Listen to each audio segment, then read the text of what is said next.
I'm Chris Marlowe. I'm the Executive Director of the American Red Cross here in Northwest Indiana, and on behalf of the entire community of Etna and Miller and Gary and Lake County, I want to thank you all for giving up your time. I know we messed you up a bit by changing dates, but last week it was just too dangerous to go out weather-wise, so we appreciate everybody's flexibility with this pivot to make sure that we can be safe in the community and we can save some lives today. Today we're going to sound the alarm in Etna Manor. What that means is we are going to be providing not only free smoke alarms to residents, but we are going to be providing education on how not to start a fire, and we're going to go ahead and provide education on how to create an evacuation plan in the event a fire breaks out. So Chief, you want to get us rolling? Welcome everybody.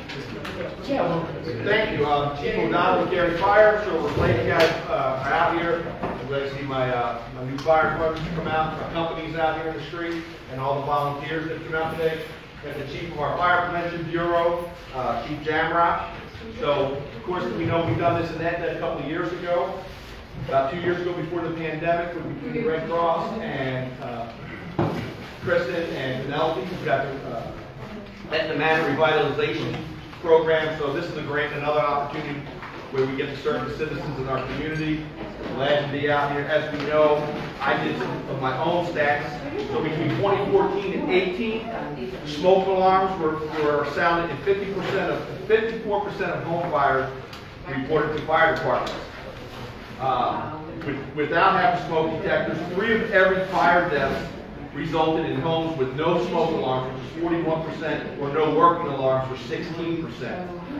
Fires where there were alarms present but did not operate, 2 of every 5 fire deaths, 41% of alarms had no batteries, were disconnected. Dead batteries caused 26% of smoke alarm fatalities, and 24 to 2018 smoke alarms were present 74% of home fires.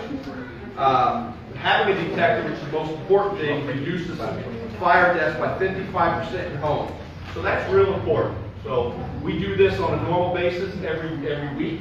We've installed, it's been a little bit because of the pandemic, but we've probably installed about 200 smoke detectors this year. We do it all over the city. But Penelope and Kristen are real big on doing it out here in Etna, so any community in the city can do an event like this also. And we're just glad the fire department to always be part of the community we serve. Glad to work in partnership with the Red Cross, with Penny. We do a lot with her out here, so we're real thankful to be here. Thank you so much for having me. Thank you. And thank you everybody that came out here. How many people are from the neighborhood, from the community? Wonderful. Welcome. Thanks for sharing the community and the neighborhood with us. Just before we launch in, just a brief 30 seconds on what we talk about here at the Red Cross is doing community.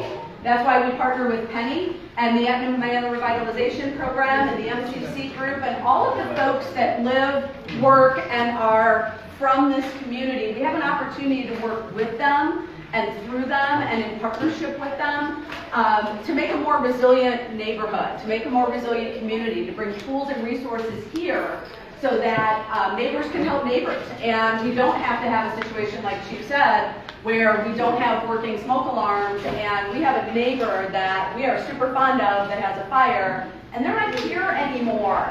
We don't want that. We have way too many fire fatalities. So we're going to go ahead and talk a little bit about that today. Penny, did you have something for us? I do. Thank you guys so much for being here, and I will not belabor this, but I am so excited because there is one special young lady among us who has been a tremendous inspiration to me personally, and I know to you guys once you get to know her. Her name is Katie Chapman. Katie, where are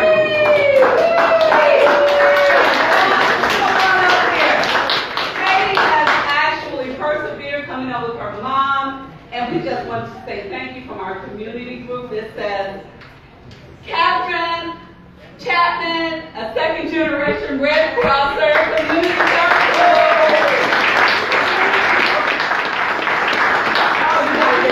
Story though. One day she's going to tell us, but because I'm in a hurry, because you know I'm always rushing, right? But if we could not be here today, obviously, other than for the grace of the Lord God Almighty. But there's been someone we made acquaintance with a few years back that is the reason why we're all in this room right now. And without her, I would have never known who Gail McGovern is, or Chad Priest, or any of those. hired Muckety Mucks up there with Red Cross, and they're the wonderful acquaintance of Christine over here. But Kristen, you have been, come on up here, AMRP board, chief. I don't know if mayor's designee is here or anyone. Picture on it. We just want to say, we just want to say from all of us, you can hand it to her if you like.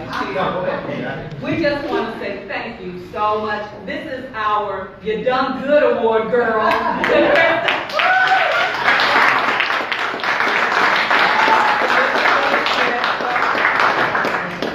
We really appreciate it. So, it's an actual flag. it's an actual flag that you done good.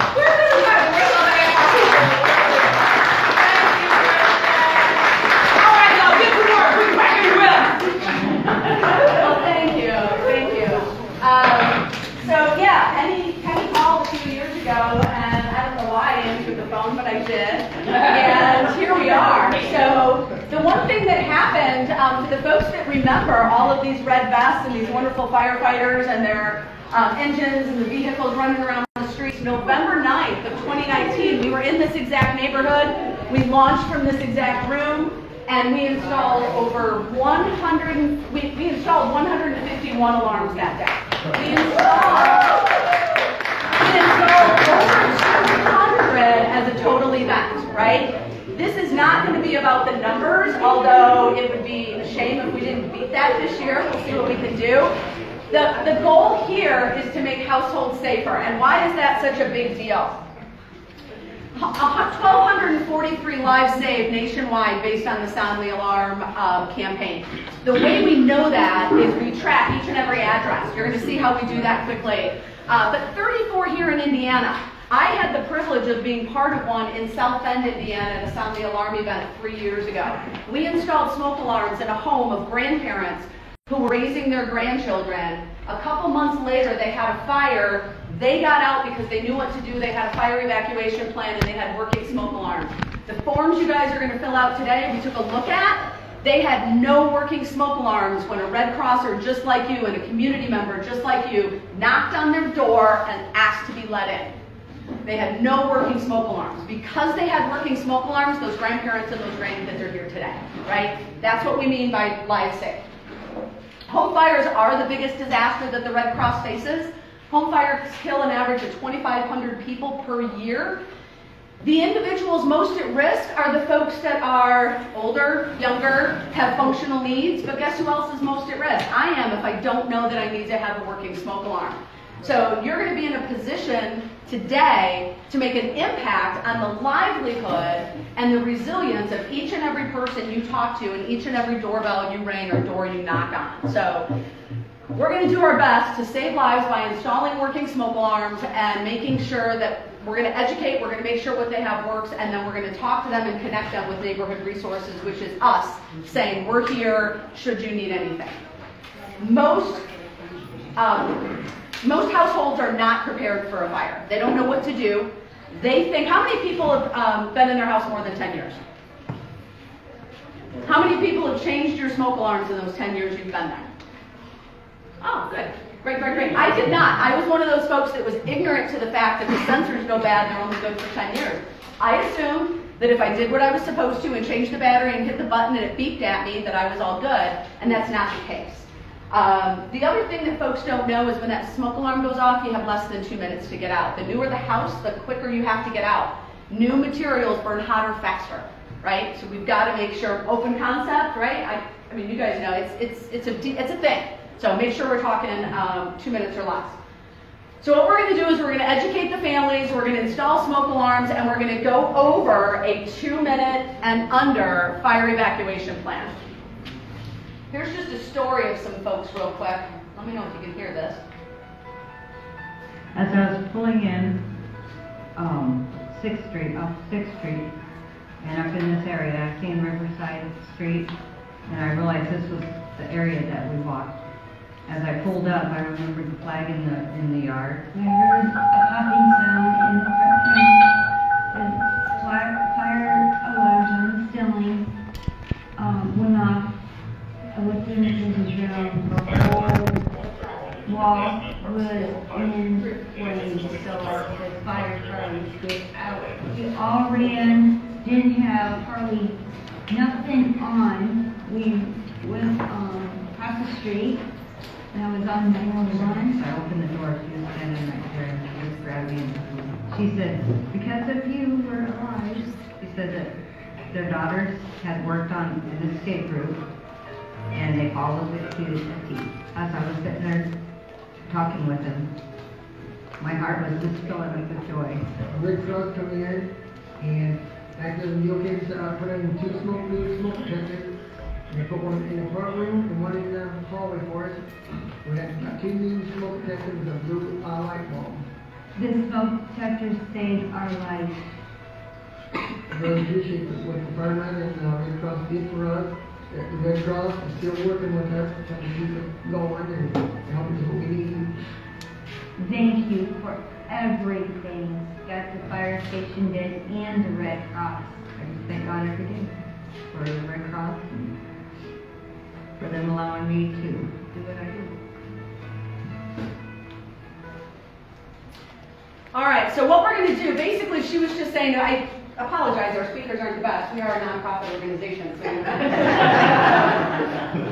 we are watching your donor dollars. So what we're going to do is we're going to do what we call an in-home visit, and that basically says we're going to be knocking on the door of occupied homes. We're going to engage the residents in a conversation around home fire prevention, right? We're going to ask a couple of simple questions. We're going to tell them why we're here today. We're going to ask them if they have working smoke alarms. If they say yes, we do not just turn around and go, because there's more information than that. Such as, have you changed them out in the last 10 years? Do you know the sensors expire? Can we talk to you just a little bit more? So the folks that are going out in the teams, you're going to get educated a little bit more past this, so don't worry, you'll have a little bit more information to share with them. But don't just take no for an answer. Don't kick the door in, but don't just take no for an answer, because my first reaction when somebody knocks on my door is to go, nope, I'm fine. I'm good, right? How many of us do that? How many of us don't even answer the door? Right? So that's the other beauty of neighbors helping neighbors. When you find somebody out on that street, when you're out on your route, you find somebody on that street, tell them why you're there and ask them if they can help get some of their neighbors to open the door. That's a big deal, okay? You're going to be in teams of 4. And you're going to walk together on your route. We've got backpacks with all of your smoke alarms in them, with the drill in them, absolutely everything that you need. You are going to have a route map, so you're going to know exactly where you're going and exactly what your canvassing area looks like. When you knock on the door, you are going to identify yourself as a Red Cross canvassing volunteer working in the neighborhood with several other organizations like the fire department and Etna Manor Revitalization to install free smoke alarms. If they have recently tested them or have working smoke alarms, again, engage in that conversation. If their alarms are over 5 years old, make sure they know they expire in 10 years. Most people don't know that. If they have working smoke alarms, great. Maybe they just installed them a couple of months ago. Ask if they have a family evacuation plan. Do they know how to get out and stay out? Ask them where their meeting point or rendezvous point is at the front of the house, so we can make sure everybody gets out. Once we're out, we're not going back. We don't go back for pets or people or anybody else, because if I go back for somebody, the fire department's got to save me before they save the person I went in to help. We are doing nobody any favors by trying to go back in. So talk to them about that. It takes about 10 to 15 minutes, start to finish, installing the smoke alarms and educating the family. If no one is home, there's no answer. If a child answers the door and there's no parent, or they just say, no, thank you, leave the house. If nobody answers, we're going to leave what we call a door hanger that basically says, sorry, we missed you. That could be the person like me hiding inside. I don't want to answer the door when Brent comes knocking. I don't know who this guy is, right? I get that. We're going to leave a door hanger, and they're going to talk to their neighbor tomorrow when everybody's grilling out and having a great picnic, and they're going to go, well, shoot, I should have answered the door. Now they've got a phone number they can call us. We can come back and take care of that. We cannot leave anything in or on mailboxes. So the door hangers have got to go on the door. They can tuck inside the storm door, those types of things. They cannot go in a mailbox. It's a federal offense and we will get fined. So educators, we've got 3 roles when we go out, and we're going to break into teams in just a minute. We've got a documenter, an educator, and an installer. Fire Chief Jamrock is going to go over what the installer does. We've got 2 other folks that are going to train on what the educator and the documenter do. The educator basically walks through the paperwork that's inside your folder, and it's a home safety checklist, and it is the fire evacuation plan. We are talking to the residents about how not to start a fire, and then how to create an evacuation plan in the event that a fire breaks out. The documenter's role, inside every team's clipboard, you're going to have a service acknowledgement form that looks like this that we're going to fill out, and you're going to gather a bit of information, right? One thing people don't like to give you is their name. If they don't want to give you their name, that's okay. If they don't want to sign the form, that's okay. We need their address. We need to know where we installed the smoke alarms. So we're going to go through everything. Again, there's going to be training, but the documenter is going to sit with one or stand with one of the members of the household and get all of that household information. How many working smoke alarms do they have? Do they have anybody, any elderly in the house? Those types of things. Very simple. This is a copy of that educator form. You'll get more information. If you get into a home where an individual is hard of hearing, we've got some hearing impaired that cannot hear the smoke alarms when they go off. When you test the smoke alarm, they can't hear them. You will have a green form in your binder. It's to apply for a bed shaker alarm. And when we say apply, there is not a requirement other than that person can't hear the alarm. It just takes a little bit longer for the install, so we will come back and install it at a later day. It just gives a placeholder on where we need to come back to make sure an individual who can't hear the frequency of the smoke alarm going off, they'll get a bed shaker. It works with the smoke alarm and it'll shake them awake, okay? Yeah? Yeah, I was gonna say, because we've installed, I think, 3 or 4 now in our community, and it's very easy to install. Yeah. It just goes, you gotta make sure one smoke alarm is within 20 feet of that listening device for that shaker, but it works well. Yeah, and so we'll go back and we'll get that done. And you just did one for a woman 103 years old. So let's make sure we're asking that question. Is someone in your household hard of hearing and unable to hear the smoke alarms go off? Okay? And then again, the installer role, Assistant Chief Jamrock's going to show you guys how to do that. We're typically installing 3 smoke alarms in the house. You also, in your packet, are going to have an installation guide. It kind of gives you an idea of where to install and why. Typically, it's going to be we don't go right in the kitchen, but Assistant Chief Jamrock's going to go over all that with you. If the home needs more than 3 smoke alarms to be safe, we will install the amount of smoke alarms they need to be safe. We will not leave that home vulnerable, right? So if 4 is what is required, we will install 4 smoke alarms. So that will be at the discretion of the install team, and Assistant Chief Jamrock's going to go over all of that with you. Safety protocol. We have got to be safe out on the route. You are to follow every safety protocol outlined at this event. If there's any question or concern when you get into or are approaching a house where you feel unsafe, do not approach that house or leave that house immediately. We have, sorry, right you go. Every backpack is going to have hand sanitizer attached or inside. Our logistics folks will have these to pass out as well. Everybody will also get a mask. If the resident requests that you wear the mask to go in their house. We're issuing masks to everybody, so don't leave here without one. So hand sanitizer and mask for everybody. Christina, have they done the phone number on the back there? They do. Yep. So every team is going to have, as Krista said, the clipboard. Every clipboard will have a map. That'll be your route, and we'll talk about that here in a little bit with the documenters, educators, so you'll know where your team is going. Everyone will have on that sheet, it has my phone number, but here's what I want you guys to do right now. I need you to take your name tag out of your pocket, in your vest, grab the pen that we gave to you, and you're going to write down my phone number. That way everybody has my phone number. Guys, I've done hundreds of these events, so if you have any questions, concerns, anything, or if you're running out of supplies, we're going to have some chase vehicles out, and they will have extra supplies for you. And so we want to make sure you guys have my phone number, and you'll call me or text me, be like, hey, this is Susie with Team 12 and we need more alarms, and we're at 123 Sycamore Street. Okay, and then I will dispatch the vehicle to you. My phone number to write down is 765-670-9150. One more time, 765-670-9150. Again, my name is Christina. I'll be hanging out here during that time. So if you have any questions, you're just like, hey, we're not sure how to do this.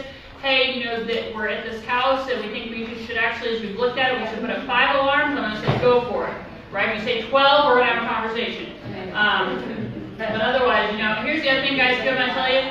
As you guys get back from the event, we're going to collect all your paperwork. We're going to be looking over all your paperwork. Guys, it's sad when you come back and you've only done like 1 in a house.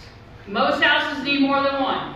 Okay, unless they already had 12 and you're just putting that 1 because they didn't have one in their laundry room. Okay, but otherwise, put those 2 or 3 alarms. Let's get these alarms. We got, I think, somewhere around 300 and some alarms with us here today, and it would be great just to run out all of them.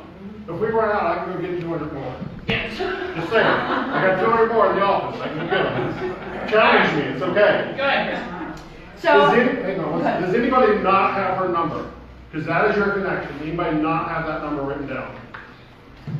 Okay, and again, it will be on your map, and several folks here sprinkled around have it, so. Yep, and again, there's going to be route vehicles running around. Anybody, well, I'll go into that in a minute.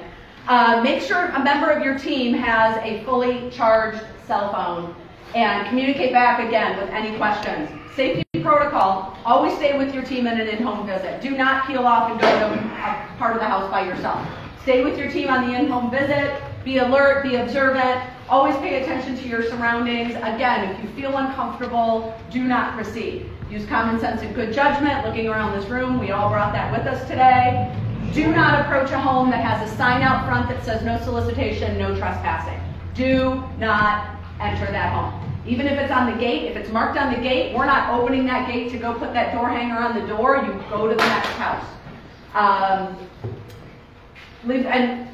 The animal thing. Be vigilant about the animals. Some people love animals, some don't. If they say you are welcome to come in and they want to install you, they want you to check them and install new smoke alarms, but they've got an animal you're not comfortable with, you can ask that they house that animal while you take care of installing those smoke alarms. So no worries there.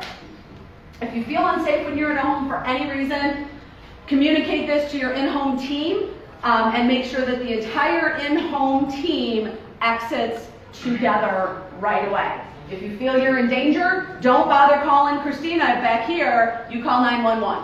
If you feel like you're in danger, you're calling 911. Do not use restrooms in people's homes. If you have to use the restroom, you're going to call Christina and she's going to ask you what address you're at, and we will get a sweeper vehicle over to you and we're going to come back here to use the bathroom. We're not going to take any gifts. We're not going to take any food. We're not going to take any water. We're not going to take anything that's offered to us by the residents. We kindly thank them. Some people go, I want to make a donation to the Red Cross, take this $5. We cannot do that. They can go online to redcross.org and hit the donate button and give their $5. We thank them for their willingness to support the mission. Do not take anything. In your clipboard, you also have a media contact card. So if you want to get a picture, if you think this is a great story and you're like, man, I would love to document what's happening in this house, would you mind me talking and snapping a picture? You're welcome to ask the family that if they want that. They just need to fill that out and give their permission. Do not take out your cell phones and snap pictures inside the resident's home unless you have permission to do so, to document what you're doing. And then be sure to social distance and use your hand sanitizer. So this is for the educators when we're going through the educator piece. If a fire starts in your home, you have less than 2 minutes to escape safely. We get out, we stay out, we leave everything behind, we get out as quickly as we can, and we never go back into a burning building. We do not go back for anything. All of this is going to be in your kit. We're just going over it at a high level, but you're going to get more information in your team leadership training. But if smoke blocks one of your ways out, you're going to find another way, and you must, if you have to go through smoke, you're going to go low and try and escape under it. The first door knock is going to be the hardest. It is going to be the most difficult to knock on the door and wait for an answer. When you hear that first no, to push a little bit harder. Again, you are here for a purpose and a passion and a resilience building opportunity. They're going to want to hear what you have to say, even if they're a little resistant. Don't be afraid to ask an extra question if they go, no, we're all good, right? Ask that other question to go, understood. Can I just ask you, do you know that the sensors expire? That's a real easy one. So we, again, want to make sure that we're getting into as many homes as possible. We're leaving a door hanger behind. If they're not there, they can follow up afterwards. So do we know how we're breaking them up, Christina? No? Oh, real quick, the kind of folks that were out there checking everybody in, for the community here, just so you guys know, up on Lake Street, there's a free community barbecue tomorrow. So if you guys did not get this, please know if anybody that hasn't gone to the grocery store and started up your marinade, go get your free barbecue tomorrow.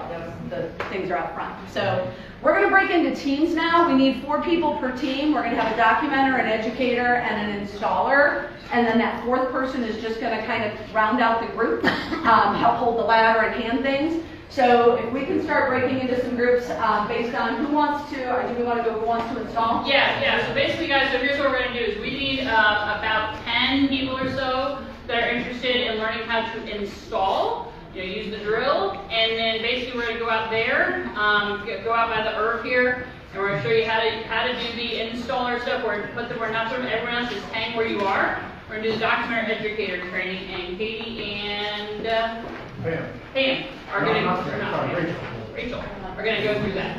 Documenter educator. Yes. Yeah, so yeah, fire department guys, if anyone else wants to install, go head out outside. And then what we'll do, guys, hang on, one sec.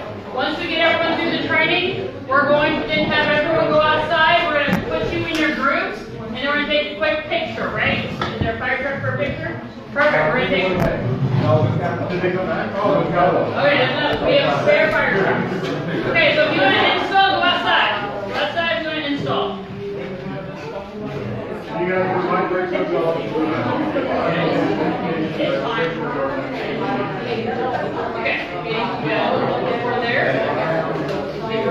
Okay, if you want to do the documenter educator, you can kind of come in this area.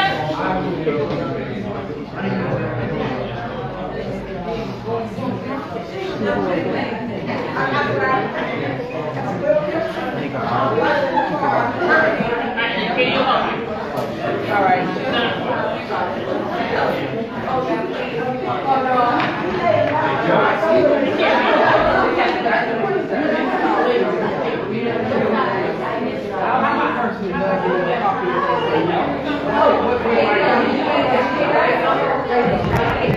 They can sit right back here while all do it.